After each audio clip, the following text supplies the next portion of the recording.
Este video llega a ustedes gracias a la cortesía de Deuda Cero, la solución a tu problema financiero. De Strategic IQ, emprende para que tu negocio te deje dinero. El abogado de inmigración, Jairo Hernández. De la Academia Entre Cajas, aprende a vender en Amazon con nosotros. Y la abogada de accidentes, Hani Martínez Ward, 855-DOLOR55. Buenas tardes.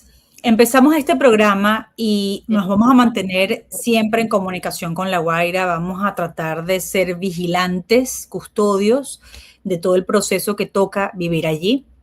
A la vez, el acompañamiento a una realidad que es tan urgente como encontrar hogar para tantas familias y terminar de encontrar los restos de las personas a quienes más amaron para que puedan hacer ese cierre. Hay dos cosas que son urgentes. Esa, que es una realidad ahora, una nueva crisis, y esta crisis, que no es política, que es criminal, desatada por una organización criminal que se mantiene vigente. Y que si esa crisis no cambia, todas las demás van solo a ser prolongadas, agravadas, y vamos a tener más y más víctimas.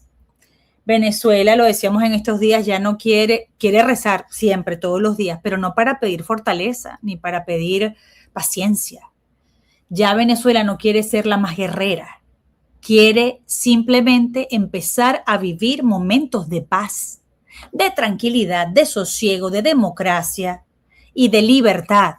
Ya no quiere seguir siendo la más fuerte, la que sabe cómo reaccionar en momentos de conflicto, la que maneja muy bien el tema del caos. Venezuela ya no quiere vivir en caos, no quiere superar más pruebas para llegar a dónde. Ya Venezuela se graduó, ya ha superado suficientes obstáculos en estos 30 años. Ya merece un futuro cercano, más sosegado. Y eso solo lo puede dar un proceso electoral. Ahora vemos esta negociación y surgen muchas preguntas. Las preguntas son: Jorge Rodríguez de nuevo lidera un proceso de negociación o de diálogo. Esta vez acompañado por no es que sea la primera vez que Estados Unidos está involucrado, pero era otra administración con otros intereses, otra manera de ver la política exterior. Esta administración está dentro de Venezuela, con botas en tierra, y está dirigiendo un tutelaje. Acaban de extraer a la figura principal del régimen, pero la salida de Maduro después de 6 meses no ha cambiado la realidad para los venezolanos. Sale Maduro, pero no salen los 40 ladrones. Siguen allí con las mismas prácticas de tortura, de persecución, quizás no masivas, pero hay que escuchar la historia de los familiares de los presos políticos en este momento, por ejemplo. Si algo ha cambiado para ellos, si algo ha cambiado para este muchacho de solo 28 años que tiene que venirse del Táchira a Caracas, solito, 22 horas de viaje, porque la mamá solo le puede pagar un pasaje que le cuesta $70 para enfrentarse una vez al mes. Por cierto, dentro del espectro autista, enfrentarse una y otra vez a sus verdugos. Eso también tiene que cambiar. Eso no es libertad. Tampoco es libertad la historia que nos contaba aquí Erailín. Déjeme buscar su nombre, Erailín, porque a la gente hay que llamarla por su nombre. Erailín, que está allí en la Sublet, en Rómulo Gallegos, en la urbanización Rómulo Gallegos, en Catialamar. El edificio quedó en pie, pero ella sabe que las paredes de su casa amenazan la vida de sus 3 hijos. Entonces, alguien tiene que repararle el apartamento. Pero es que además su esposo está secuestrado por el régimen, en Yare 2. Entonces ella dice: ¿cómo manejo yo esta crisis con mis 3 hijos sola? Y además con mi esposo, el padre de mis hijos, en una mazmorra, en un calabozo. Entonces sí, la política sí tiene que ver con este momento, porque quienes toman las decisiones políticas no tienen la intención de ayudar a nadie, sino de generar y procurar más sufrimiento a la población a la que siempre han despreciado y siempre han querido aplastar. Entonces, ahora que vemos a un Jorge Rodríguez, quien ha participado ya en 5 o 7 intentos de diálogo, ¿qué garantía tenemos nosotros que él va a respetar los acuerdos? ¿Qué garantía tenemos nosotros que no va a alargar este proceso todo lo que pueda? Porque es que es muy complejo depurar el sistema electoral. María Corina, es verdad, ha hablado de entre 7 y 10 meses, pero ¿cuánto tiempo le va a llevar a esta asamblea del 2015, reunida con la asamblea que representa el psiquiatra, depurar todo para entonces poner una fecha. ¿No deberíamos empezar por una fecha y luego organizarnos como país para poder enfrentar ese día, ya con la ilusión de que esto tiene un plazo? Así empezamos. Soy el abogado de inmigración Jairo Hernández y los invito a que se conecten en nuestro canal de YouTube y otras redes sociales. Ahí vamos a tener programas en vivo para que nos hagan preguntas acerca de la ley de inmigración, talleres y también videos informativos. Tenemos que prepararnos para los muchos cambios que se aproximan en ley de inmigración, así que síguenos y actualízate. ¿Quieres ganar dinero por internet estando en cualquier parte del mundo? La manera más fácil y rápida de generar al menos $5,000 extra cada mes es revendiendo productos en Amazon, sin importar nada desde China, sin crear una marca desde cero y sin pagar publicidad. Lo que hacemos es más simple. Revendemos productos de marcas reconocidas que ya se venden en Amazon todos los días. Si quieres entender cómo funciona paso a paso y evaluar si esto es para ti, entra ahora a academiaentrecajas.com. Tenemos un video corto donde te explico todo y si tienes dudas después de verlo, vas a poder agendar una llamada con nuestro equipo. Dale enlace a academiaentrecajas.com y nos vemos dentro. Dinora Hernández nos acompaña, fue presa política de este sistema y lo primero que hizo al salir de allí fue empezar a trabajar. Eres increíble, Dinora. Sabes que te admiramos muchísimo. Carla, muchísimas gracias. Increíbles son todos los venezolanos, todos nuestros compañeros dentro y fuera del mundo que una vez más se reactivan y activan en solidaridad con esta tragedia que lamentablemente tiene que enfrentar nuevamente nuestro país. Gracias. Entiendo que estás en La Guaira. Sí, Carla, así es. Estoy junto a un equipo hermosísimo de voluntarios. ¿Qué han visto? Un equipo que se ha acercado a nuestra organización, conformado por propios, pero también con ciudadanos, que hemos entendido que el primer deber de un servidor público es hacer lo propio y salir al encuentro de nuestros hermanos. Pues aquí lo primero al entrar, porque te confieso que estoy llegando, es ver un cordón policial quizás exagerado. Todavía no entendemos las razones porque sabemos que donde se le necesita es allá abajo, donde están las personas tratando de rescatar a sus familiares, pero bueno, no, están parando vehículos, mirando, observando. Como una barricada. ¿Qué hacen exactamente? ¿Para qué? ¿Sabes? Bueno, hasta ahora vimos más de lo usual en un solo punto haciendo nada, esa es la verdad, pero o sea, también entendemos que seguramente hay otros que como ellos también están buscando a sus familiares, ¿sabes?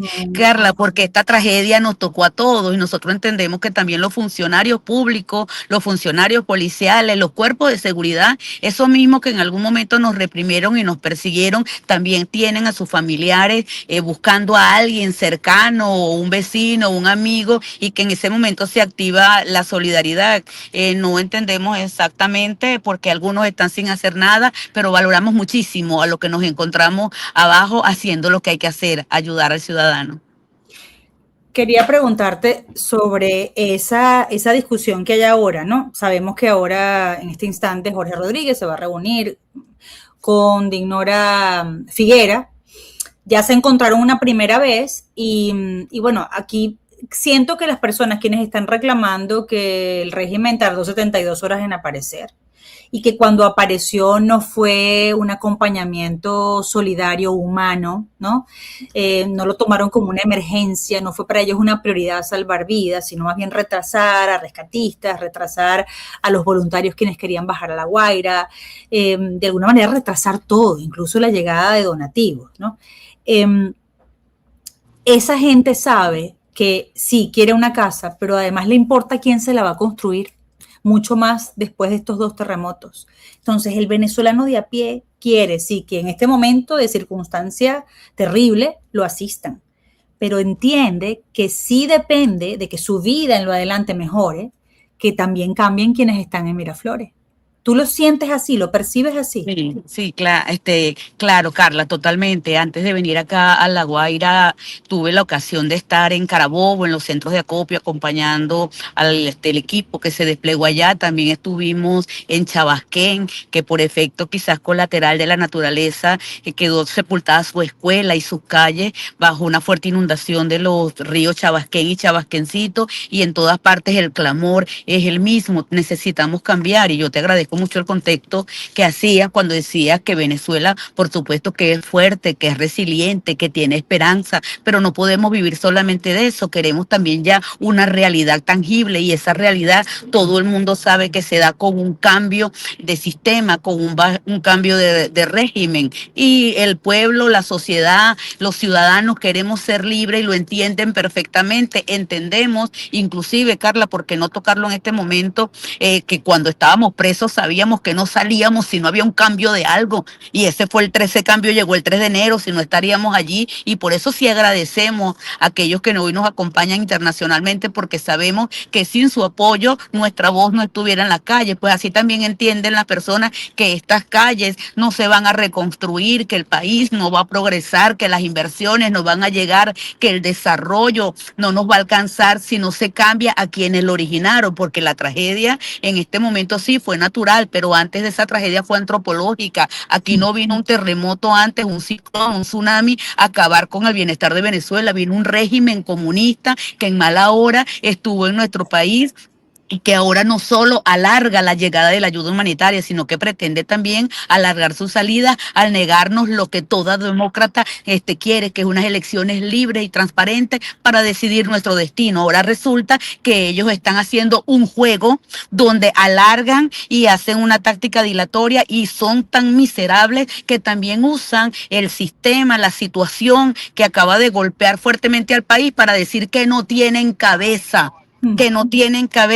para pensar en elecciones. Es que no la tienen porque no tienen las elecciones en su cabeza. Eso es la verdad. Qué buena manera de explicarlo. Quizás Jorge Rodríguez sí se tuvo que tragar sus palabras, definitivamente. Ayer cuando tuvo que redactar, me imagino que a regañadientes, ese escueto comunicado contradiciéndose. Pero el caso es que quizás él no tiene cabeza, pero parece que Marco Rubio sí. ¿Cómo lo ves? Que los ha... ¿Te pareció, a algunos les lució como que quizás iban a aprovechar para esperar meses para volverse a sentar, y que lo hicieron bastante rápido, a 20 días de los terremotos, también un poco por la presión de la gente, que ya no quiere estas autoridades, es decir, la ilegitimidad de Delcy queda más que nunca ratificada, su incapacidad también? A Estados Unidos no le gusta lidiar con gente incapaz, y menos de manera deliberada, gente negligente que es así a propósito, ¿no? Que busca ser negligente. Pero al mismo tiempo la gente presiona, porque ya no quiere esas autoridades en Miraflores, y no solo presiona a Miraflores, también presiona a Washington. ¿Crees que por eso lo estamos viendo reactivar esto, que no sabemos en qué va a terminar?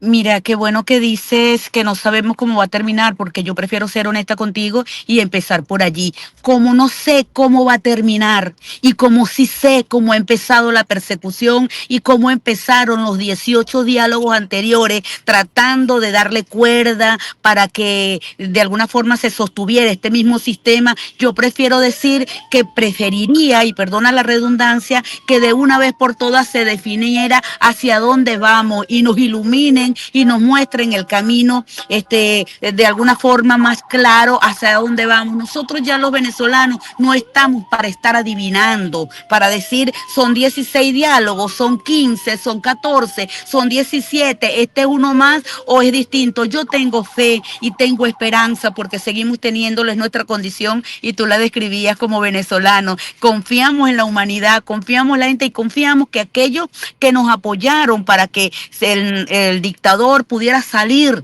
de este país tan hermoso, también pueda ayudarnos a que se vayan los secuaces del dictador, porque es que en Venezuela sigue mandando el cartel de los soles. Esa es la verdad. Aquí solamente se defenestró la cabeza, pero quedaron los herederos. Entonces yo quisiera ver acciones más concretas, y le apuesto a la posibilidad que en este nuevo llamado, que como bien dice fue rápido, no quedó para la posteridad, ahora estas acciones nos conduzcan de una vez por todas y en definitiva a darnos un país libre y soberano, que no es un capricho, es un derecho que tenemos los pueblos libres, y que yo estoy segura que un país donde hay separación de poderes, donde sí los ciudadanos reclaman y son escuchados, como los Estados Unidos, nuestro principal aliado, entonces también diga, llegó la hora de que Venezuela pueda elegir, pero no solo eso, porque ya elegimos Edmundo González, que elijamos y se nos respete. Y yo creo que a este cronograma o a estas nuevas negociaciones o conversaciones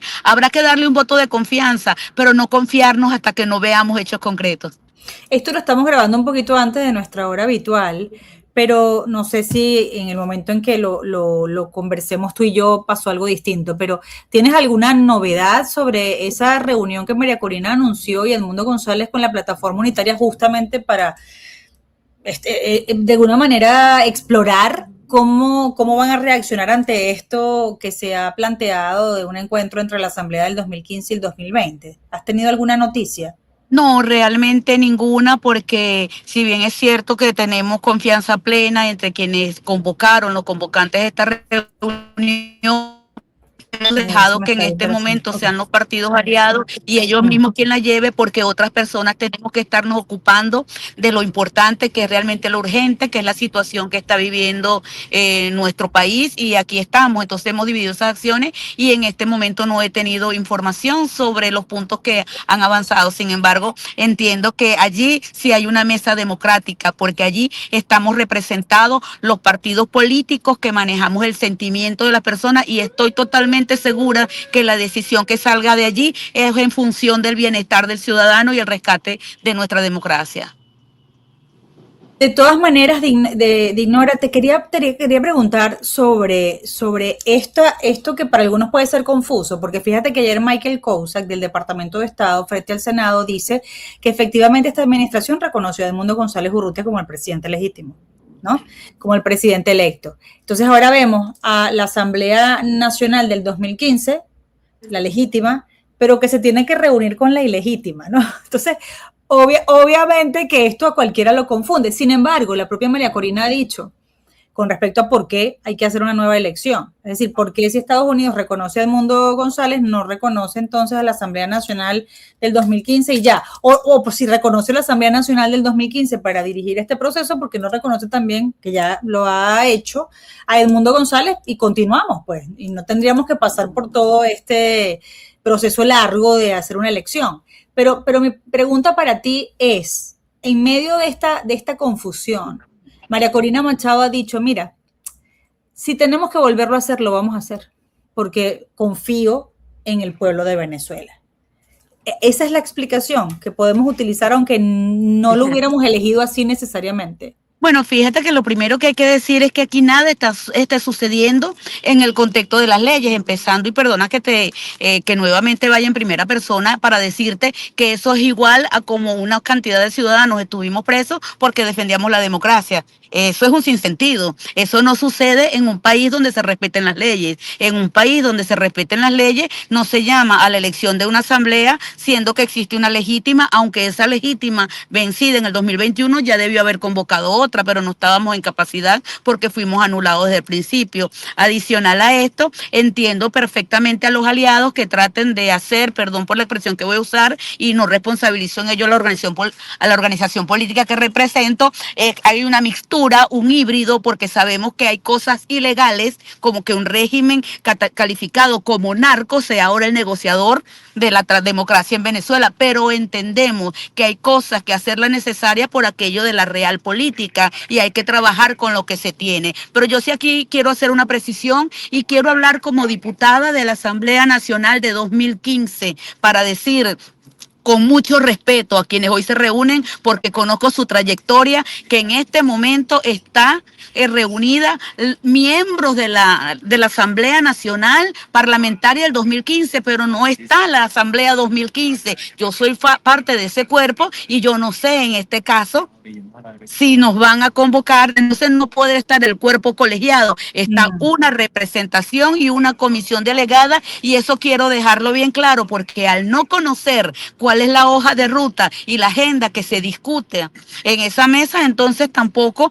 puedo permitir que se atribuya que fuimos todos los diputados del 2015 los que acabamos de validar lo que sucede. Ahora bien, sí es muy importante señalar que esto para mí no es un veto a la Asamblea, sino llamar las cosas por su nombre. Hay una comisión que representa a la Asamblea del 2015, pero no está sentada allí la plenaria del 2015. Ese es un punto importantísimo, porque justamente te iba a plantear eso, ¿no? ¿Qué opinas sobre el hecho de que Dignora, por ejemplo, haya dicho que van a elegir a 10 miembros de la Asamblea del 2015 para sentarse en esto, especie de mesa de diálogo, y 10 miembros de la Asamblea del régimen? y que en esos 10 miembros ya ella asomó algunos nombres como José Miguel Mateus, si no me equivoco, o Jorge Millán. Ahora se me van de la cabeza los otros 3 que adelantó. Pero esto ¿cómo se eligió? ¿No hubo una reunión de la Asamblea Nacional en la que ustedes eligieran y dijeran, bueno, sí, de la Asamblea Nacional 2015, estas son las personas elegidas para representar a esta institución en esa mesa de diálogo? ¿Eso no pasó? Bueno, Carla, como quiera que yo vengo de una situación atípica, porque yo era una de los parlamentarios que estaba en prisión y pasé allá 690 días, te puedo decir que hace más de 690 días que yo no participo en una elección de la Asamblea Nacional. Entonces, posiblemente eso sí sucedió, solo que yo no estoy en conocimiento. Ok, pero sería importante que lo consultara, ¿cierto? Como miembro de la Asamblea Nacional, si eso pasó, si se cumplió pues con ese paso, que sería como lo lógico, ¿no? Que la Asamblea... Sería lo lógico porque a mí me gustaría saber si van a disolver la Asamblea de 2026 para que su delegada se siente con la delegada del 2015, si es que el asunto es de delegada a delegada. ¿Quiénes son los miembros de la delegada? Que ahora yo también he perdido un poco el tema de la rigurosidad de los procedimientos. Bueno, antes que yo me fuera o que me subtrajeran de las calles de Caracas, los miembros de la delegada se conformaban por una presidenta, un primer vicepresidente, un segundo presidente y los representantes de las 15 comisiones permanentes que conformaban a la asamblea para ese momento. Eso era la comisión delegada, pero además la comisión delegada es una figura que trabajaba en momentos de receso parlamentario, solamente allí se activaba. No estamos en receso parlamentario. Pero la comisión delegada siempre tiene los mismos miembros de manera fija para esa circunstancia. Que yo sepa, según el reglamento de debate, claro, cambia anualmente cuando se elige un nuevo presidente. Un nuevo presidente, ok. ¿Y estos nombres te parece que tienen coherencia con la comisión delegada, Jorge Millán y José Manuel Mateo? Bueno, yo entiendo que cuando ya para 2020 formaban parte de la comisión delegada, también escuchaba yo otros nombres que no veo en este momento y pues no creo que allí solamente faltan los miembros, los presidentes de las comisiones permanentes en ese momento, pues, que es lo que conforman la delegada. Que es lo que seguramente veremos allí, pues no, si ellos siguen estos patrones.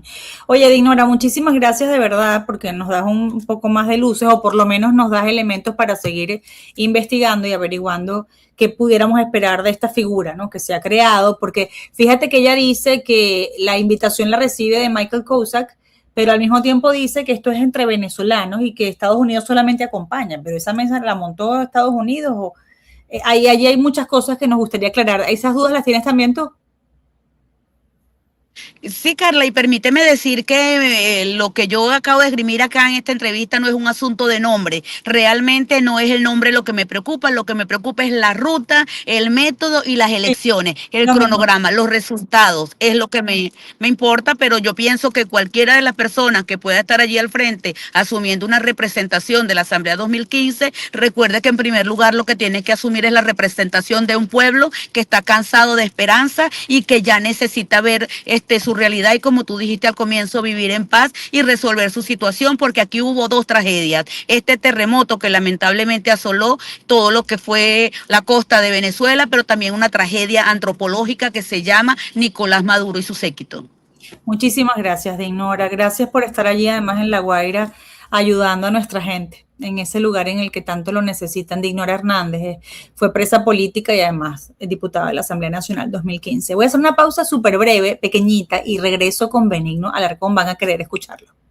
Si tienes un negocio pero el dinero no parece, o quieres emprender pero te aterra perder tus ahorros, mi nombre es Jorge Haddad y yo más de 20 años ayudando a empresarios y emprendedores a tomar mejores decisiones financieras. Y he descubierto una verdad que casi nadie se atreve a decir. Vender no es ganar dinero, y emprender sin un sistema y sin estrategia puede salir carísimo. Estos negocios es facturar millones y quedarse sin liquidez, y a personas perder años de trabajo y ahorros por tomar malas decisiones. Escanea el código QR, mira el video y agenda una llamada con mi equipo para que analicemos tu situación y te mostremos qué enormes oportunidades estás perdiendo hoy. Después de un accidente de auto, no estás solo. ¿Valdrá la pena? ¿Y si me llega un cuentón? ¿Cuánto me quedará? No quiero meterme en problemas. Después de un accidente, tener dudas es normal, pero al llamar al 855-DOLOR55, te escuchamos, te guiamos y te defendemos. Desde el primer minuto. Luchamos para que te quedes con la mayor cantidad posible en tu bolsillo. ¡Llama a Hanny Martínez Ford!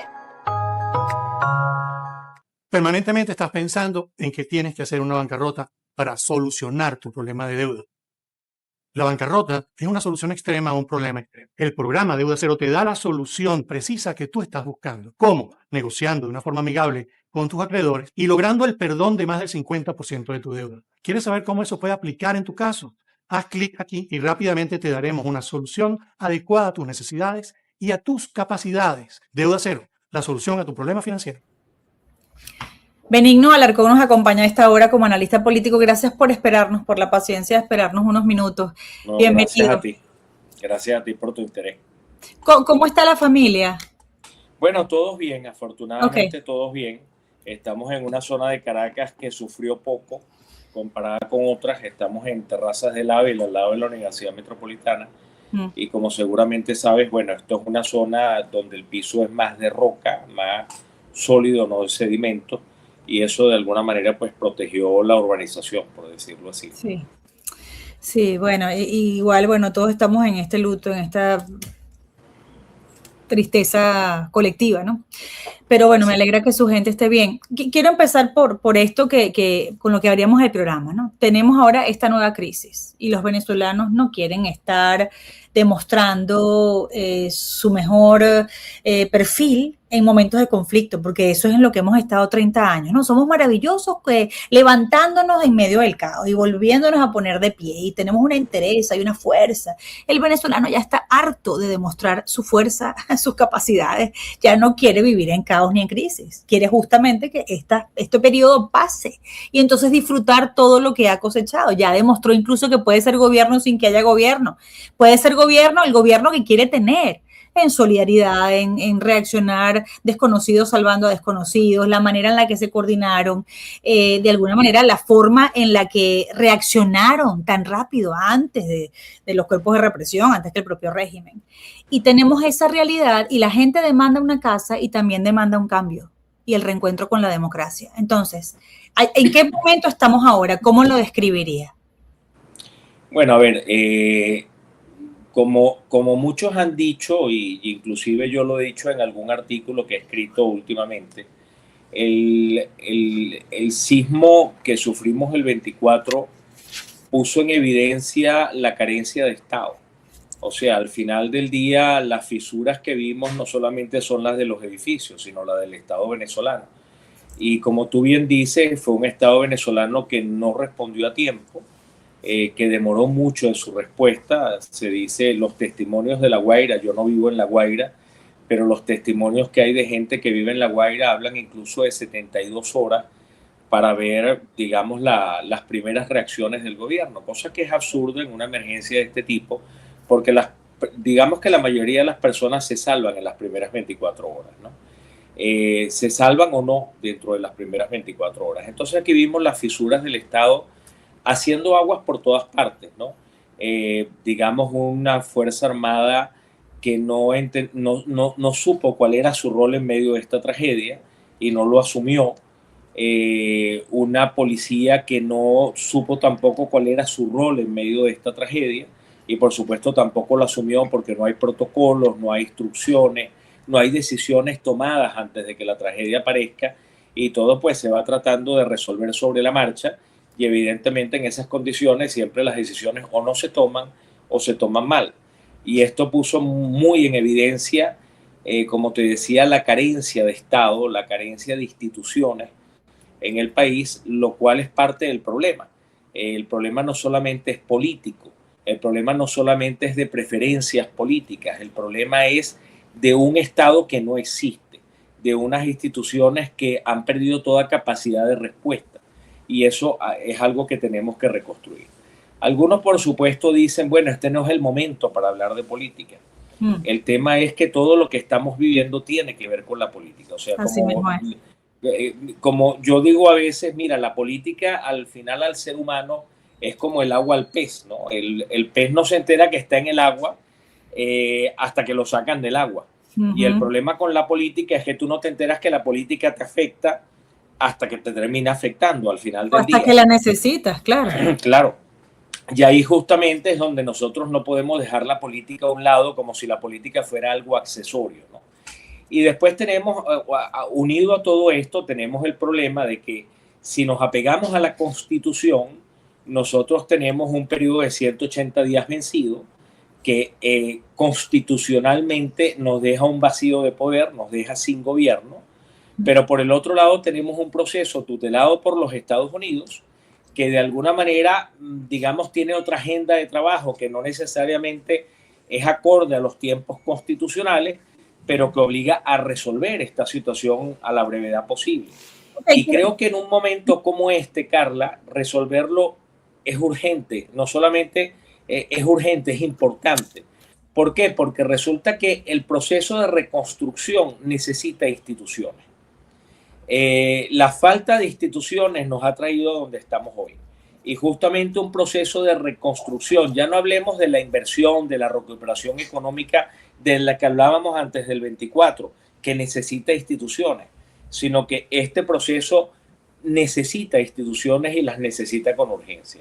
Y creo que ese es el momento donde estamos en hoy en día. Lo atajo allí en el tema de la urgencia, porque ahora quería su visión sobre lo que se está planteando. Dinora Figuera dice que ella fue llamada por Michael Kozak. Michael Kozak, para liderar esto, hay que saber a quién representa ella también, ¿no? ¿A quién representa exactamente? Por varias cosas que me han quedado como duda, ¿no? Por las declaraciones que ha dado. Que por cierto le hemos pedido de entrevista y ojalá que podamos tenerla en el programa, nos encantará consultarlo de manera directa con ella. Pero ella dijo que no quería representar, cuando le preguntan, sobre todo cuando le insisten mucho en si ha hablado con María Corina Machado, ¿no? Como la líder de la oposición ratificada en primaria, ella hace la campaña que nos lleva, nos conduce a la victoria de Edmundo González el 28 de julio. Ok, entonces María Corina no es una representante de la oposición, es la líder, básicamente elegida por los venezolanos. Entonces, cuando le preguntan si ha hablado con ella, he hablado con ella desde el punto de vista personal. No entiendo qué significa eso exactamente. Y después dice que sí ha tenido varias reuniones con el presidente de la Plataforma Unitaria. Pero cada vez que le preguntan por María Corina, dice que ella no quiere asociar esto a una tendencia política, a una preferencia ideológica. Pero María Corina no es más allá de la presidente o la líder de 20 Venezuela. Es un tema y ya histórico, ¿no? Lo que ha liderado desde la primaria. Entonces, no es reunirse con la representante de un partido necesariamente, sino probablemente con la representante de la mayoría de los venezolanos. Esa diferencia es importante y también saber quién elige a Dinora Figuera. Y la pregunta que planteaba ahora la propia Dinora Hernández. La Asamblea Nacional del 2015 va a estar representada allí a través de una comisión, la comisión de delegada. ¿Quiénes eligen a los miembros de la Asamblea del 2015 que se van a convertir en este grupo de 10? Entonces, ¿a quién representa Dinora si no quiere preferencias políticas? O sea, ella está allí en calidad de presidente de la Asamblea Nacional del 2015, pero ¿quiénes de la Asamblea y quiénes los van a escoger? Van a estar en esa comisión. ¿Cómo se le plantean estas preguntas a usted? Bueno, Carla, a ver, yo creo que parte de esas preguntas, ojalá que tengas la entrevista con Dinora, se las vas a tener que hacer a ella, porque yo no tengo la respuesta, ¿no? Pero, ¿qué puedo decir? Pero también tiene estas mismas dudas. Sí, por supuesto que las tengo. Ahora, ¿cómo veo yo las cosas? A ver, en primer lugar, hasta que se demuestre lo contrario, yo veo en Dinora Figuera, y quiero ver en Dinora Figuera una persona seria. Yo considero que Dinora Figuera es una dirigente de oposición que está al frente o fue elegida presidenta de la Asamblea Nacional electa en el año 2015 y que entró en ejercicio en el año 2016, y la eligieron como la última presidenta de esa asamblea porque ella representaba a un partido político de oposición que fueron los que ganaron la mayoría de esa asamblea, que era Primero Justicia. Entonces ella representa a la oposición. O sea, yo creo que eso tiene que estar muy claro. Dinora Figuera no tiene mandato para representar al Departamento de Estado y sería absurdo pensar que Dinora Figuera es la representante del Departamento de Estado. No. Dinora Figuera representa a la oposición, al sector democrático del país. Y por lo tanto, lo que ella haga en una mesa de negociación, y repito, yo tengo a Dinora Figuera por una persona seria. Yo creo que la he visto 1 o 2 veces en mi vida. Creo que es una persona seria. Quiero seguir pensando que es una persona seria hasta que demuestre lo contrario. Y hasta ahora no puedo decir que ha demostrado lo contrario. Ella está en una situación complicada porque este rol se lo asignó el Departamento de Estado, pero el hecho de que el Departamento de Estado le haya asignado el rol no le permite a ella desentenderse del mandato de la mayoría de los venezolanos. Exacto. Y en ese sentido, Dinora Figuera tiene que comportarse y tiene que actuar como digna representante de los intereses de esa oposición que eligió a Edmundo González en el año 2024 y que apoya a María Corina Machado como su líder. Esa es una realidad hoy en día y una realidad que es innegable. O sea, no podemos prescindir de ella. Entonces yo creo que a Dinora Figuera le toca representar en la mesa a ese lado del país, a la oposición. Y por el otro lado, si aquí hay un mediador o hay inclusive más que un mediador, un árbitro, es el Departamento de Estado, son los Estados Unidos, es el gobierno de los Estados Unidos. Que además yo me alegro que sea así, porque lo que nosotros hemos tenido hasta ahora son negociaciones muy asimétricas, donde se sientan con un mediador de buena fe, como es el caso del Reino de Noruega, que hizo un trabajo extraordinario, pero que no tenía ninguna palanca para forzar el cumplimiento de los acuerdos. Con lo cual se terminaron burlando de la buena fe del Reino de Noruega y respetaron los acuerdos hasta que dejaron de respetarlos. Exacto. Entonces permitieron que hubiera una primaria, permitieron que se escribiera un candidato, no el candidato que quería la oposición, sino el que ellos les dio la gana de inscribir, y aún así el gobierno fue derrotado en la elección y ellos no reconocieron el resultado de la elección. Ahora las cosas cambian, ahora el juego se vuelve un poco más simétrico. Ahora tenemos una oposición respaldada por el Departamento de Estado en la figura de Dinora Figuera para que represente esa oposición, y Dinora Figuera, para tener legitimidad de actuación en la mesa de negociación, tiene básicamente que estar en contacto, tener un puente permanente con la oposición que representa. No puede desentenderse de esa oposición, porque entonces los acuerdos a los que ella llega van a carecer de todo respaldo y de toda legitimidad. Entonces, la manera de legitimarse de Dinora Figuera no va a ser, porque ya no fue, porque la oposición la eligió para que fuera su representante en la mesa. Ahí hay una carencia, sin lugar a dudas, pero esa carencia puede ser llenada si Dinora Figuera, en el ejercicio de su rol de negociadora, se convierte en una digna representante de esa oposición mayoritaria. Creo que es el rol que le corresponde, y ahí creo que no puede haber confusiones. No, me parece súper bien explicado. Hay un asunto y es que Jorge Rodríguez ha participado en 5 o 7 diálogos. No, digamos, tiene razón al poner sobre la mesa que esta es una posición diferente, porque ya vimos a Biden también intervenir, su administración, pero esta está en una figura distinta de tutelaje, protectorado, etcétera. Entonces cree que eso garantiza 2 cosas, ¿no? Porque esto garantiza que Jorge Rodríguez a lo que se comprometa lo va a tener que cumplir sí o sí, porque Dinora está muy segura que él le dijo que lo que incluso pasara iba a ser correspondido y que si se daba una elección ellos iban a respetar el resultado, cosa que hemos estado escuchando 30 años. Pero en todo caso, ¿esta situación para ustedes está más blindada? Yo creo que sí. Pero claro, va a depender en buena medida no de la declaración, sino de la acción de los Estados Unidos. Una declaración lo permite todo. Al final del día, la actuación es una cosa completamente distinta.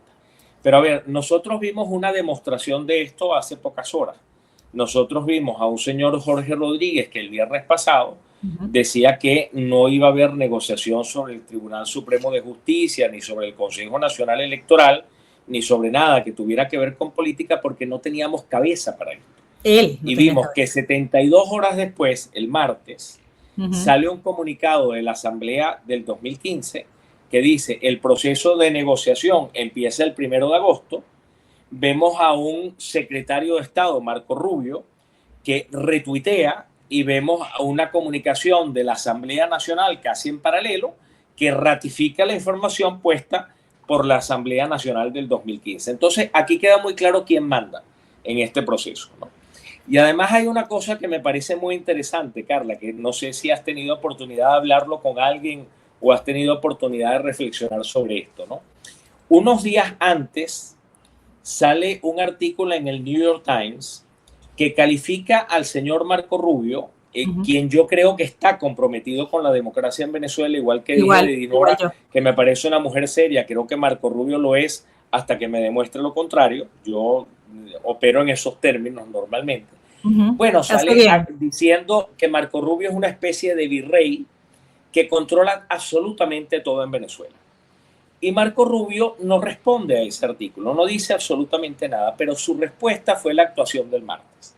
O sea, su respuesta fue demostrar que él sí tenía control de la situación, haciendo que el hermano de la presidenta encargada tuviera básicamente que callarse la boca y tuviera que presentar un comunicado que decía lo contrario a lo que él había dicho 72 horas antes. Sí, sí. Entonces creo que esta fue la mejor respuesta del New York Times. O sea, básicamente la respuesta de Marco Rubio fue sí, tenemos el control de lo que está sucediendo en Venezuela. Sé que se tiene que ir pronto. Así, deberíamos entrar en la fase 3 del proceso de transición. Ok, sé que se tiene que ir pronto, pero tengo 2 preguntitas más. No te preocupes, dale. Me da chance, ok. Es que hay una que le importa mucho a la gente y tiene que ver con que, a mí tengo que honestamente decir que me sorprendió que volvieran a reunir a estas 2 personas en lo que sea que van a hacer tan pronto después del terremoto, de los terremotos, porque tenían la excusa perfecta como para alargarlo un poco más, ¿no? Entonces, lo hacen, digamos, medianamente rápido, 20 días después de los terremotos volvemos a estar hablando de renovar instituciones, democracia, libertad, elecciones.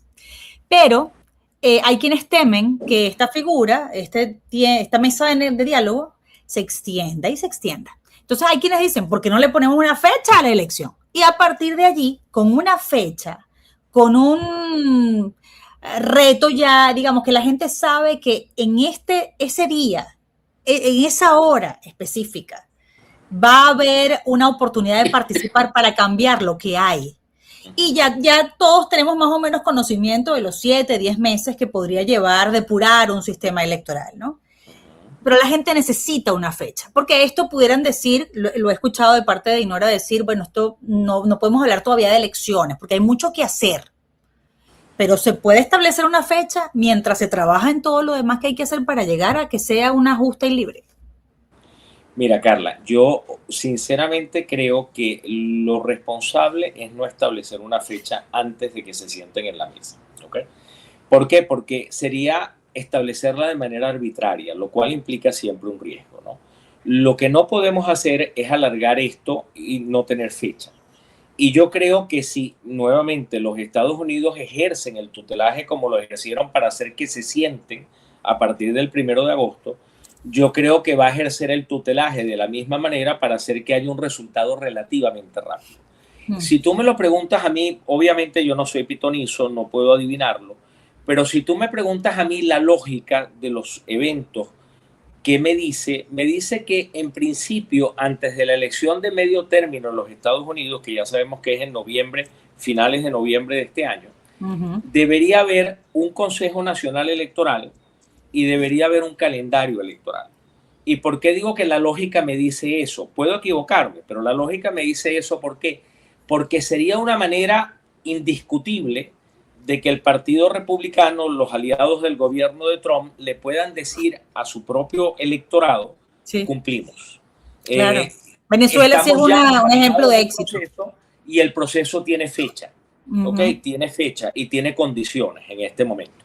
A mí me llamaba la atención que ayer el señor Cossack, en la audiencia que tuvo en el Congreso, él decía que el tema de la transición no se podía alargar indefinidamente, porque inclusive los inversionistas que les tocaba invertir en el largo plazo querían que hubiese un gobierno legítimo en Venezuela para tener estabilidad. Ellos no podían sencillamente invertir en el largo plazo cuando la administración Trump no va a estar en el largo plazo, ¿no?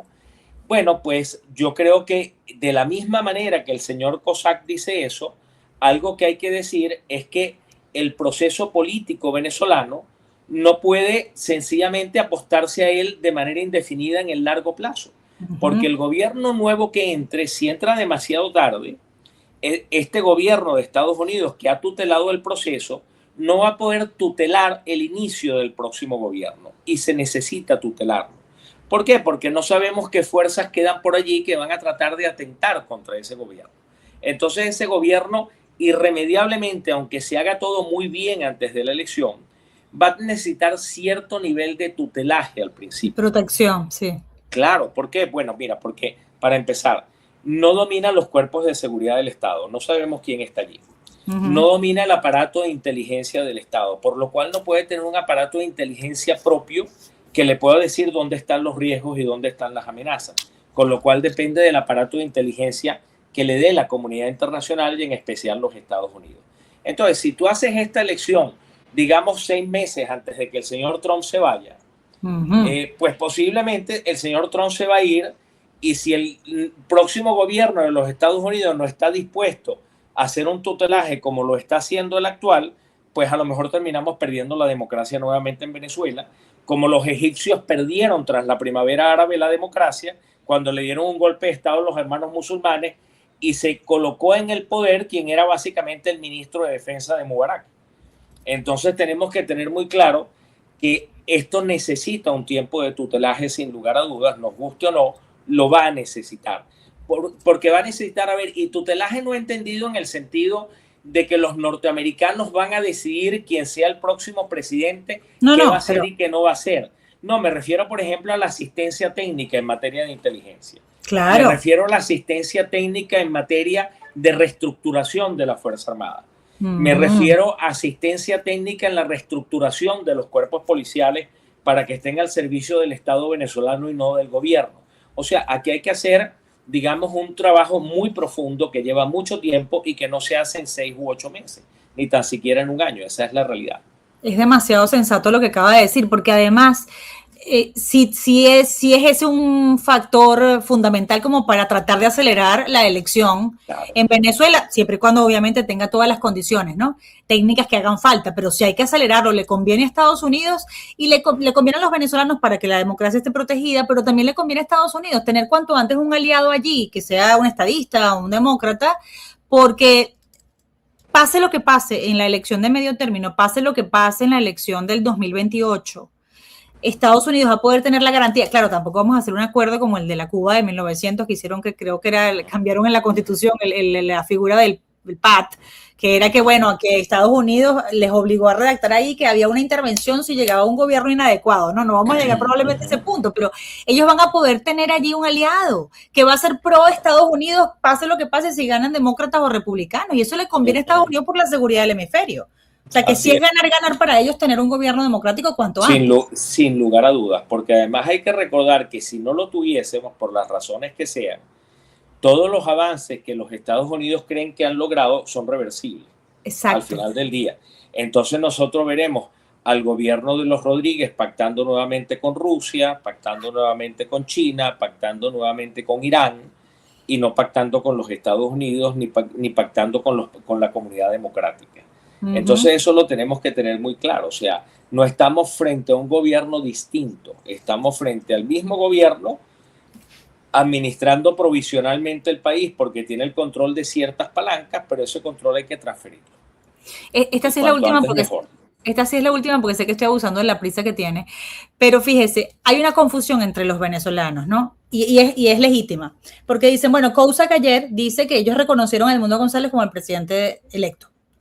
Y al mismo tiempo dicen que la Asamblea electa del 2015 es legítima. Entonces, reconoces a la Asamblea Nacional del 2015, pero no reconoces a Edmundo González. Esa es una pregunta que tiene sentido, que se hacen los venezolanos. Sin duda. Hay muchas contradicciones en la manera que los Estados Unidos han manejado las cosas.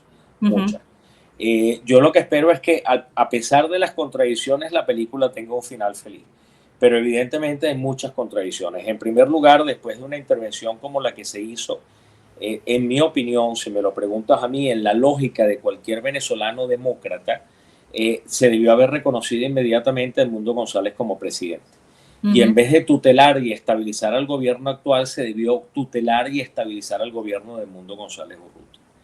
En segundo lugar, si no se reconocía a la Asamblea del 2020, no se le podía pedir a la Asamblea del 2020 que legislara en materia de hidrocarburos, energía eléctrica y otros temas en minería donde se le está pidiendo que legisle, porque si la asamblea no es legítima, las leyes que emanan de esa asamblea tampoco tienen legitimidad. Entonces, al final del día, estamos llenos de contradicciones. Pero la realidad del asunto es que, bueno, pero si es optimista. Yo espero que al final del día, en medio de todas estas contradicciones, salga algo bueno. Si nosotros vemos las cosas desde el punto de vista estrictamente legal, aquí tendría que ocurrir una elección en 30 días. ¿Por qué? Porque claro, pero los dos la propia María Corina ha dicho que no, vencieron. en ese tiempo no se puede. Falta absoluta, pero la realidad del asunto, siendo sensatos, es que si nosotros tuviéramos una elección en 30 días, sería un desastre de elección, a pesar de que la Constitución así lo exige. Pero estamos fuera de la Constitución, eso es una realidad. Ay, muchísimas gracias, señor Benigno, de verdad, por Carla, su tiempo y por la generosidad de darnos más minutos. Gracias a ti. Benigno Alarcón, igual nosotros, analista político con nosotros. Tengo también, entiendo, a Saimar González. Saimar, qué linda verte allí con todo tu quincalla de trabajo allí, humano y solidario. Saimar González es coordinadora de un grupo de jóvenes quienes están prestando apoyo en La Guaira y han hecho como un enlace para entregar comidas, ahora sirven de enlace también para realizar jornadas de vacunación. Quieren, obviamente, necesitan más ayuda, quieren hablar de los rescatistas mexicanos que han sido un gran apoyo para ustedes y han creado también, entiendo, campamentos de apoyo transitorio. Cuéntanos tú todo lo que están haciendo. Bienvenida. Hola Carla, ¿cómo estás? Feliz tarde. Bueno, no hemos respondiendo cada pregunta por parte, no hemos creado todavía los campamentos de apoyo transitorio. Estamos en ese proceso. Ese es el proyecto como tal que tenemos de algo que no se ha atacado aquí. Aquí la realidad es que hay mucha tragedia, mucha. La tragedia es enorme. O sea, en realidad yo creo, no sé por qué llegamos a este espacio, ni sé quién dijo, mira, Carla Angola, una entrevista, pero fabuloso. Porque principalmente, porque principalmente lo que le queremos dar visibilidad es que la tragedia no ha pasado. Hay muchas personas que dicen, no, van a meter máquinas, ¿ya para qué se va a ayudar? Ya porque había un chorro grande de ayuda que ahora se cerró, porque dicen, no, ahora lo que vienen son máquinas, y es mentira. Nosotros llevamos aquí, hay personas que llevan desde el día 25, donde se escuchaban los gritos de ayuda por todas partes. Nosotros llegamos ya creo que al día 4 o 5, ya no sé, o sea, pierdo un poquito la onda de cuántos días ya llevamos aquí, pero lo que estamos haciendo en realidad, ni sé cómo llegamos, déjame como canalizar. Nosotros empezamos como tal repartiendo arepas bajo un palo de agua el día de los relámpagos rojos. Unas personas nos contactaron, mira, necesitan traslado unos rescatistas americanos. Y nosotros, vamos a moverlo, puede ser que haya gente viva todavía, vamos a llevarlos. Los americanos les consiguieron transporte, conectamos con los rescatistas mexicanos, que son, mira, unos superhéroes. O sea, de verdad, primero que todo voy a hablar de ellos porque sin ellos nada de esto fuera posible. Ellos son una empresa que se llama SAR, Search and Rescue México. Se encargan de eso, rescates a los países que los lleven, que los contacta la ONU, son privados. Mira, son un grupo fabuloso. Al principio nosotros pensamos que eran como Protección Civil México, pero no, son un grupo de empresarios, personas capacitadas, son un grupo, como 5 de ellos manejan aviones, tienen empresas, una veterinaria, no solo es veterinaria, tiene una clínica veterinaria en México. O sea, de verdad, unas personas ¿Y siguen fabulosas. Allí? ¿Siguen allí, Zaira? No, se fueron hace como, creo que 3-4 días, pero por razones mayores. ¿Qué pasa? A ellos los llevan en unos aviones conjuntamente con otros grupos. Un grupo pidió retirarse y para no movilizarlos solo, tuvieron que movilizarlos con ellos. Yo tengo contacto directo con ellos porque fue como que armamos un equipo entre todos, con el presidente Froilán Robles, que es el presidente de SAR. Él está, mira, que le pican los pies por venir, que dice, mira, vamos a coordinar, ¿qué podemos hacer? Tengo un contacto en la ONU, vamos a ver si armamos los campamentos transitorios, eso es algo que no se ha hecho, eso justamente está pasando ahorita, estamos en este espacio un momento, que es aquí una carpita improvisada, un galpón improvisado, le llamamos, donde tenemos insumos que le repartimos a las personas, que organizaciones pequeñas nos traen y podemos, bueno, llegarles directamente a ellos. ¿Y dónde estás exactamente para la gente que te quiere ayudar? Ahora nos dices que necesitas. Ok, estamos en Caraballeda. Nosotros cubrimos el sector de Caraballeda, La Guaira. Más que todo el desastre de las OPP, que eso es más. Todavía están buscando, de hecho, los cuerpos de sus seres queridos, pues allí, ¿no?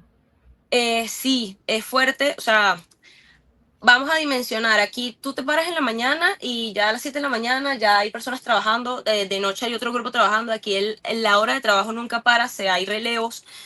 Sacan cuerpos a cada rato, puedes pasar y hay 2 cuerpos, puede pasar hay 3 y depende en qué partes los saquen, obviamente. Aquí hay, mira, una situación psicológica muy fuerte pasando y por eso te puedo decir que las máquinas no van a venir ahorita. Hay con los rescatistas directamente un caso, uno solo, una madre que tenía bajo los escombros a su hija y había una viga muy grande que, bueno, hay que picar en cantidad de horas. Pasaron 2 días y ya los rescatistas agotados, la madre agotada, o sea, la niña la tuvieron que picar en partes para dársela a su madre. O sea, caso real, te estoy hablando de rescatistas directos. O sea, aquí hay casos psicológicos tan fuertes como un padre que está esperando a su niño de 11 años al frente y todavía no lo han conseguido y él nos quiere cuidar porque nosotros conseguimos un enlace directo con el Ministerio de Salud para poder vacunar a todo aquel que esté aquí, porque ya hay muchas personas que estamos aquí que hemos, por ejemplo, infecciones respiratorias. Aquí hay un colega que se ha tenido que inyectar vitamina B12.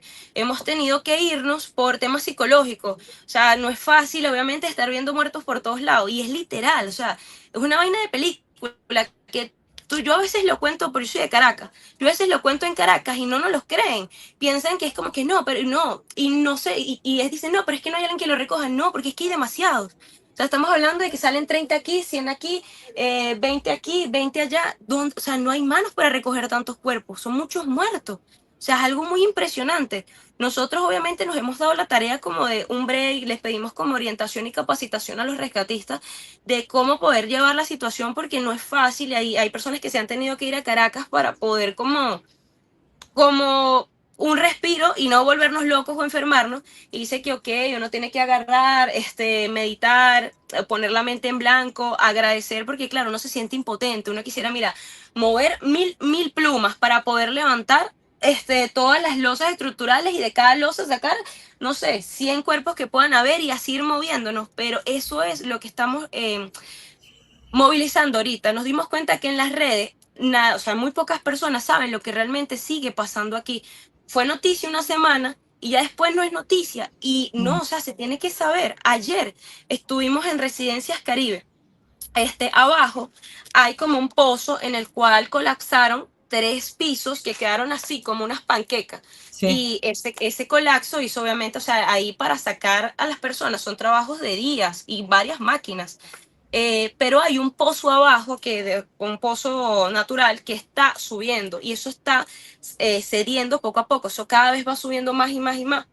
Ahí es como decirte, yo hice el video, lo que pasa es que mira, tanto trabajo y no tenemos como un equipo que edite y mira, sube todo lo que tenemos en el día, la gente lo tiene que saber, mira, hay tanto que hacer, pero es como una piscina llena de cadáveres, una piscina que tú pasas y no se puede meter, porque primero, la contaminación, segundo, ¿quién se va a meter? O sea, es un trabajón enorme y no es eso es nada más Residencias Caribe, donde hay 1.500, pueden haber aproximadamente, hablamos con personas de ahí, pueden haber aproximadamente 1.500 muertos. Si eso es nada más en un pedacito, imagínate todas las OPP, imagínate y duplícalo en Playa Grande, que la tragedia fue por 2 y la ayuda llegó 3 días después.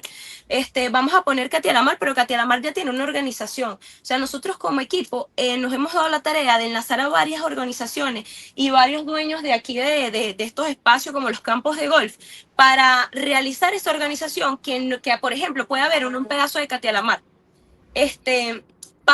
Porque, por ejemplo, hay bastante ayuda, pero está muy desorganizada.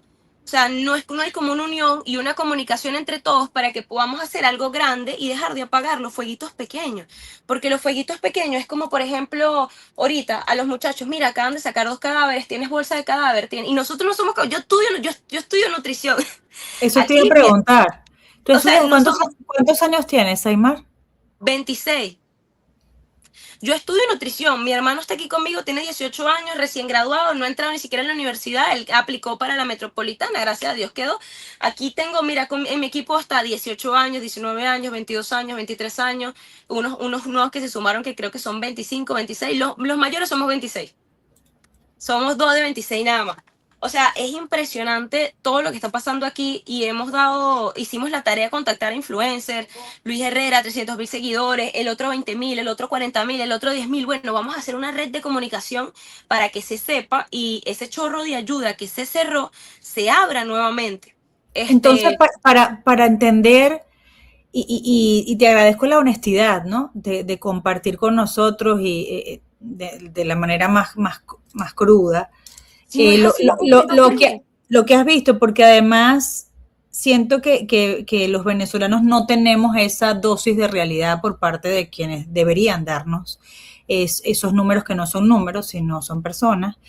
No tenemos cifras de desaparecidos, tenemos la sospecha de que no hemos ni siquiera llegado cerca de la cifra de fallecidos, y te agradezco este insight desde allí, desde el lugar donde lo estás viendo, tú estás siendo testigo de todo eso. ¿Qué necesitas ahora? Es decir, ¿de qué manera podemos ayudarte a ayudar a quienes están allí? Ok, desde lo más importante, organizarnos para establecer campamentos de apoyo transitorio. ¿Eso qué es exactamente? Campamentos de apoyo transitorio es un lugar seguro, higiénico, donde tengan agua, baño, comida no tanto, porque eso sí te puedo decir, comida, aquí abunda la comida, o sea, llega mucha comida, mucha, y hay veces que uno rechaza porque mira, ya comí, dáselo a alguien que necesite, pero la cuestión de la higiene. Entonces, en esos campamentos van a estar las personas de forma segura. Por ejemplo, ¿qué personas? Un ejemplo, el señor de que tiene a su hijo de 11 años. Él está ahí con su familia, tiene como 10 personas. Están en condiciones terribles. O sea, te digo que comida donde le pasan, las moscas pisan los muertos y pisan la comida y ya se lo comen. Condiciones que no se quieren ni vacunar. Condiciones que a veces le decimos, mira, ponte el tapaboca, el alcohol, vamos a descontaminarnos. Y no, porque claro, está como que no tiene claridad mental por el dolor y lo que está sintiendo y nos queda a nosotros que podemos tenerlo un poquito más, obligarlos a que mira, vámonos para acá. Hay veces que nos ha tocado, ayer nos tocó, chavos que están en estructuras donde pasan a través de cuerpos y muchas cosas y no se quieren vacunar.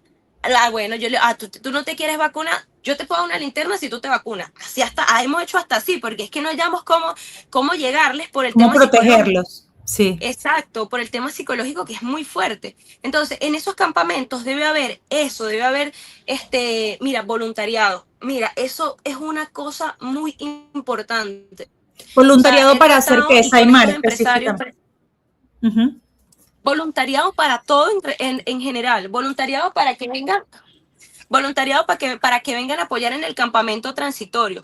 Voluntariado para cada punto médico. Voluntariado para cada distribución de herramientas, distribución de material de bioseguridad, voluntariado para censos. O sea, Carla, te digo voluntariado para absolutamente todo, porque aquí estamos abarcando, abarca 20 tareas.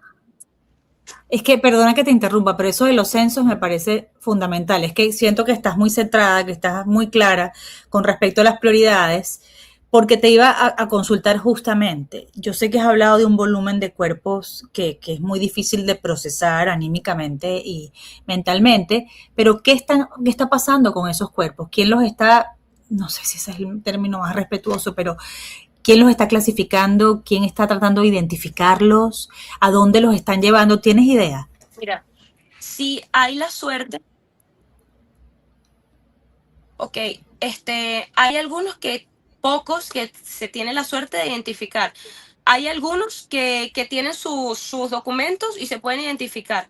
Otros que ya no tienen forma, o sea, son un pedazo de carne sin forma, negro, que de repente dices, ay, mira, tiene la pulsera de mi mamá.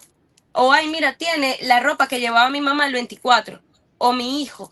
Y así es que se identifican, o a veces ni eso, porque la ropa ya agarra el color de los jugos del cuerpo, y es como que está en el piso, y aquí está la nevera, y aquí está hay veces que ni tienen forma, y aquí está el mueblecito, esa es mi mamá. Y una niña pequeña, esa es la sobrina, sí, mi mamá y mi sobrina, a ese punto. O sea, estamos hablando de ese punto, ciertos cuerpos, porque claro, ya estamos en ¿qué día?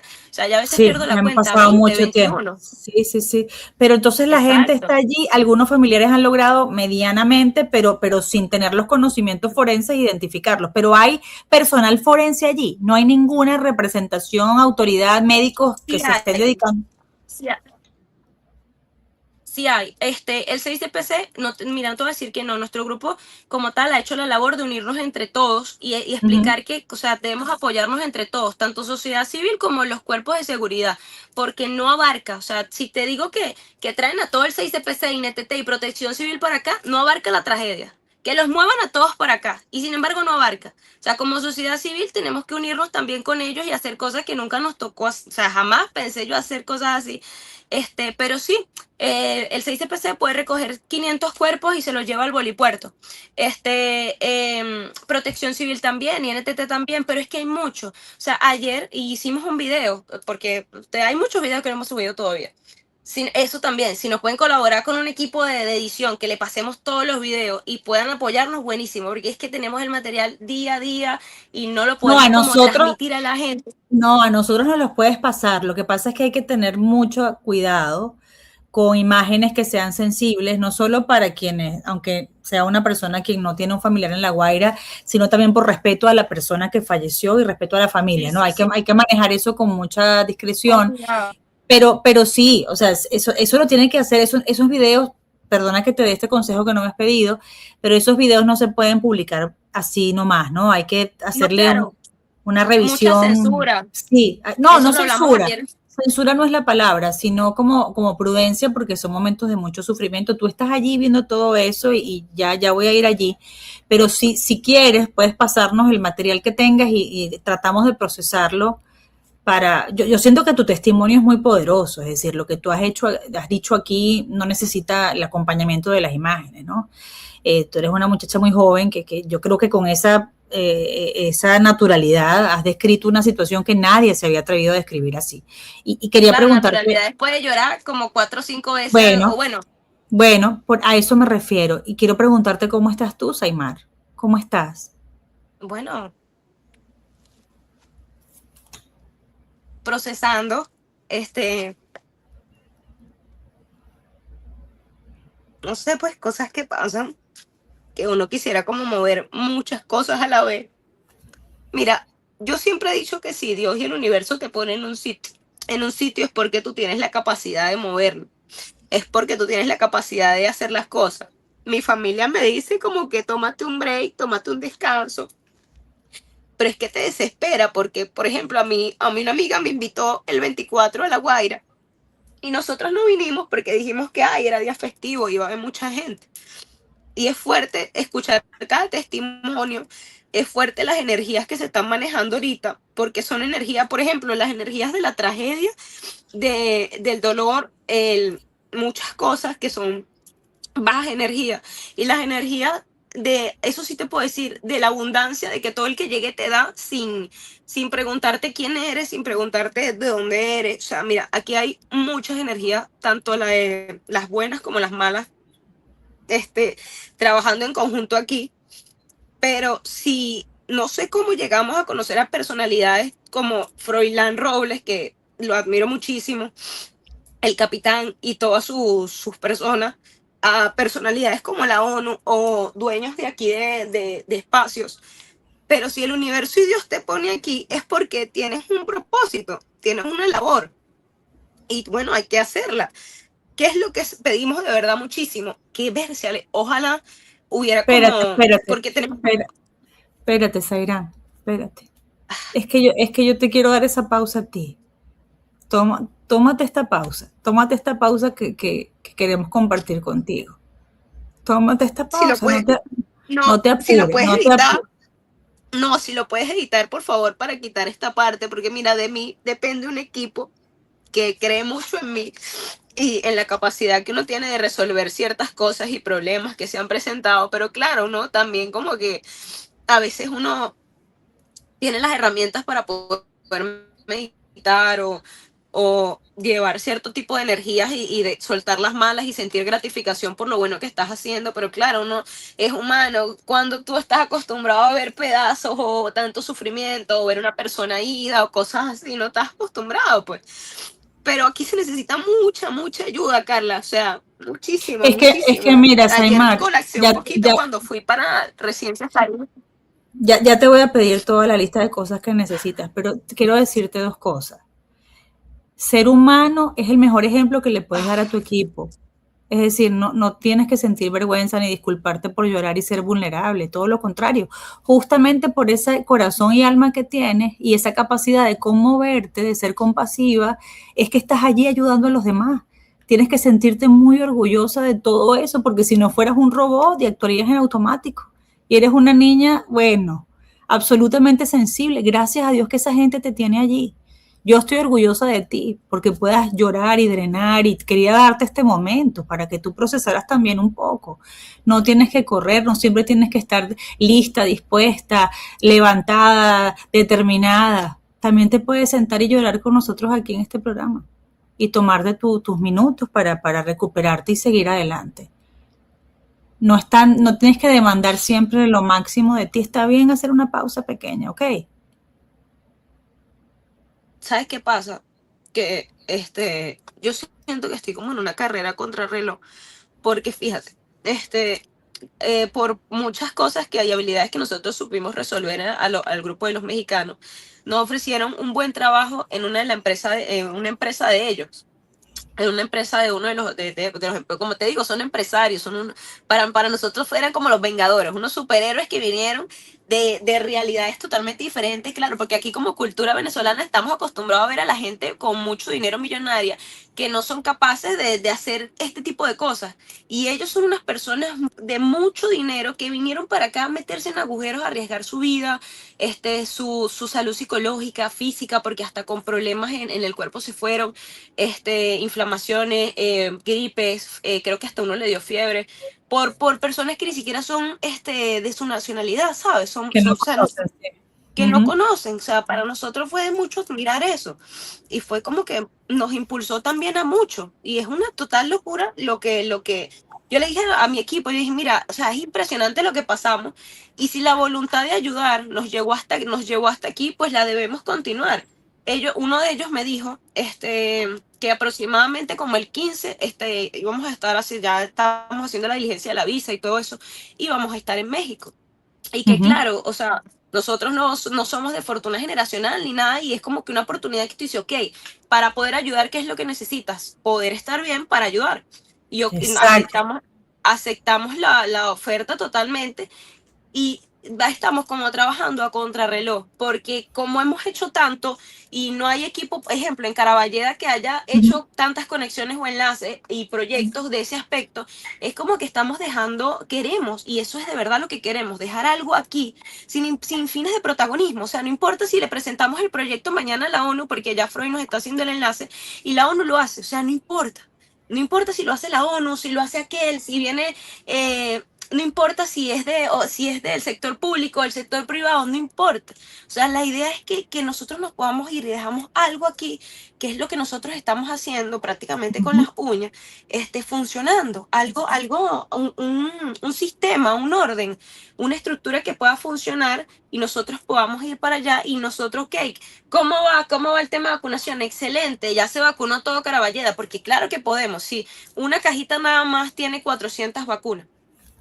Obvio, claro, tú quieres dejar, nada más dimensión, obvio que podemos. O cómo va el tema del rescate de los cuerpos. No, excelente, vinieron 20 plumas y 20 plumas pudieron solventar 3 torres, y ya en 4 días terminan 3 más. O sea, hacer eso, porque nos hemos dado cuenta que todo se puede. O sea, todo con un orden, organización y estructura se puede. Tú quieres, antes de ir a esa invitación que les hicieron, dejar todo en marcha, pues todo organizado, sincronizado, para que funcione aunque ustedes no estén allí. Yo te quiero decir algo, Saimar. Tú estás elogiando muchísimo a este rescatista mexicano porque dices que es capaz de ir y rescatar a personas que no son como equipo. Exacto, de su nacionalidad, a todos pues. Pero tú eres mi superheroína porque tú estás allí ayudando a personas que no conoces. Una desconocida ayudando a desconocidos, y eso es hermosísimo. Quiero que te valores y valores el trabajo que estás haciendo tú y que está haciendo tu equipo, porque nosotros los admiramos a ustedes. Un rescatista chileno me decía que cuando le preguntaban que por qué salvaba la vida de extraños, él tiene una respuesta preciosa y dijo, porque yo no veo allí a un extraño, veo a mi papá. Y a un papá, a una mamá, a un hijo se le salva o se le busca para siempre, ¿no? Siempre hasta encontrarlo. Y tú estás haciendo lo mismo, tú estás viendo a todas estas personas como tu familia. Y es por eso que los venezolanos han dado un ejemplo bellísimo estos días. No han necesitado a nadie que les diga qué hacer. Mírate a ti, creando todos estos proyectos y programas que a mí solo me genera admiración. Así que quiero felicitarte, quiero que reconozcas lo que estás haciendo, el valor de lo que estás haciendo, el valor de lo que estás sintiendo. Y ahora sí, está bien, que sé que quieres llegar allí. Dinos qué necesitas. A ver, el primer problema que está pasando aquí es falta de voluntariado. Exacto, ese era uno. Y los campamentos de apoyo transitorio, que es el tema de la higiene, un lugar seguro. La higiene. La bioseguridad, que es algo que literal a todos nos está afectando aquí. Ok. Bioseguridad y los censos. Para eso, los censos, porque sin organización, o sea, es como un río que en vez de quedarse los recursos para las personas que lo necesiten, entonces de repente dimos una cuadrilla de herramientas, esas personas sacaron a sus familiares. Claro, no los culpo porque estamos en un estado muy, muy heavy, y se fueron con las herramientas, entonces para trabajar en la torre seguimos necesitando otra cuadrilla de herramientas. O sea, debe haber una organización, una estructura y un orden que con más personas se puede lograr. Pero, ¿qué es lo que pasa? Yo, por ejemplo, tengo muchos amigos que quisieran estar aquí, pero dicen, mira, yo tengo mi esposo y mis hijos y necesito trabajar. Entonces, ok, uno ataca los problemas pequeños, pero uno va como que a la raíz. Tú dices, ajá, ¿cómo yo puedo solucionar este problemón que puede solucionar el resto de los pequeños? Es como que si se pudiera crear una fundación en la cual honesta, transparente, se pudiera recaudar lo suficiente porque hay chicos aquí que quieren estar aquí, pero, ejemplo, tienen un trabajo que si trabajan en los chinos, pero tienen un trabajo en los chinos y necesita ese ingreso de su trabajo de los chinos. Y si aquí, en esa fundación, pudieran obtener el mismo dinero que tienen en los chinos, mira, te aseguro que estarían aquí. Porque, claro, le puede llevar comida a su hijo, a su esposa, a su familia, a su casa, y está aquí porque quiere estar aquí de corazón, por voluntad, pero, o sea, mira, empezó todo aquí en Caracas, empezó todo aquí, hay que trabajar. Entonces, si fuera su trabajo como tal, mira, tuviéramos a muchísimas personas aquí.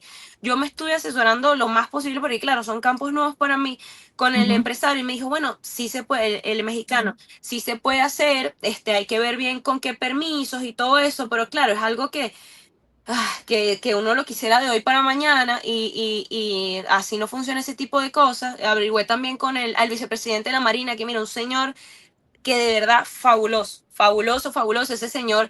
Mira, poder hacerlo, porque hay gente que lo juzga porque ojos azules y pelos blancos, y tú sabes cómo es la cuestión aquí, de que no se ensució. Ese señor se montó conmigo en una moto a hablar con Seguir Contreras, a decirle, mira, queremos que le des visibilidad aquí, pero no me hables nada de política porque queremos es visibilidad, y lo hizo. Entonces, para mí, tiene mucha, o sea, mi admiración también, y ese señor nos ha apoyado muchísimo en todo esto, y hace todo en su posibilidad de ayudarnos. Y eso fue una de las cosas que él me dijo. Mira, él se puso a averiguar también. Aquí en La Guaira no se puede hacer la fundación porque el registro ahorita no se puede. O sea, hemos estado moviéndonos por todos lados para poder como que solventar ese problemón grandote, que es como que podemos tener muchas personas aquí para hacer lo que nosotros hacemos. O sea, el trabajo de una semana con suficiente voluntariado se puede hacer en un día. Y podemos avanzar más rápido. Entonces, algo que se ha retrasado aquí es eso, es por eso. Falta de manos, falta de personas, fíjate, porque hay proyectos, hay muchas empresas dispuestas a donar y muchas cosas, pero hay que como organizarlo mejor. No, es que de verdad, yo digo que qué fortuna que todas estas ideas estén bajo tu conducción. Es decir, yo siento, tú eres extraordinaria, yo estoy maravillada con la capacidad que tienes de crear y de verdad, la rapidez mental que tienes como para identificar prioridades y emergencias. Y entonces, bueno, me quedo con los campamentos de apoyo transitorio que se tendrían que enfocar en el tema de la higiene, bioseguridad, en hacer censos de los cuerpos que son extraídos de los escombros. Y también propones una fundación que pudiera recaudar suficientes fondos como para que el voluntariado, que obviamente lo hacen por humanidad, por solidaridad, pero llega un punto en que la gente tiene que regresar a la vida con la cual puede mantener a la familia. Convertir esa especie de voluntariado en una especie de trabajo que se puede hacer allí dedicado a atender esta crisis. No, mira, Saimar, de verdad que encantados contigo. Gracias por todas estas ideas. Si tú me lo permites y lo pones en el chat, tu teléfono, yo lo puedo compartir con gente que está trabajando allí y que quizás pueda ayudarte a canalizar todas esas ideas. Allí, si tú te fijas, no sé si tienes en el otro teléfono en el que estás sosteniendo la transmisión, allí al ladito, bueno, Ninosca debe tener tu teléfono. Entonces allí, no sé si Ninosca tiene tu teléfono. Nino tiene su teléfono. ¿Tienes el teléfono de Sairam? Nosotros te contactamos por tu celular, ¿verdad? Saimar, ¿verdad? Perdóname. Sí. Ninosca me dice que sí, Saimar. Entonces, allí en tu teléfono, ella me lo va a pasar a mí y yo, si me lo permites, te voy a poner en contacto con una persona que está coordinando muchas cosas y está logrando grandes avances en varias áreas, ¿no? Y bueno, nos alerta de lo que son las prioridades ahora ya en La Guaira, y tú has hecho una propuesta increíble, así que esto hay que materializarlo. Saimar, querida, cuídate mucho tú, ¿ok? No sientas vergüenza de sentir, por favor, no tengas vergüenza de sentir. Tómate tus recesos, así como lo has tenido ahora con nosotros, son absolutamente necesarios, no tienes que estar fuerte todo el tiempo, así que te queremos sanita para que sigas allí brindando lo mejor de ti. Gracias de verdad por dedicar tu vida en estos días a La Guaira. Gracias, querida Saimar. Saimar González, de SOS Caraballeda. Bueno, amados, ¿qué les puedo decir? Aquí esta tragedia que ha sido tan dura para todos los venezolanos en el mundo tiene a ángeles y a héroes como Saimar. Y así hay muchísimos. A esos héroes hay que asistirlos, hay que extenderles la mano. Ojalá que muchos de ustedes estén dispuestos, la hayan escuchado y estén listos ya para responder a todo lo que ella quiere hacer allí. Así les digo, chao mundo.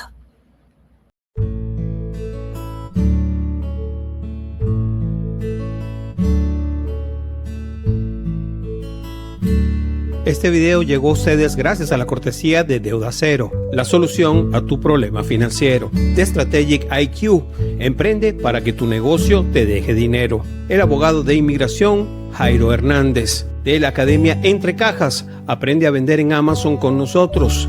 Y la abogada de accidentes, Hani Martínez Ward, 855-DOLOR55.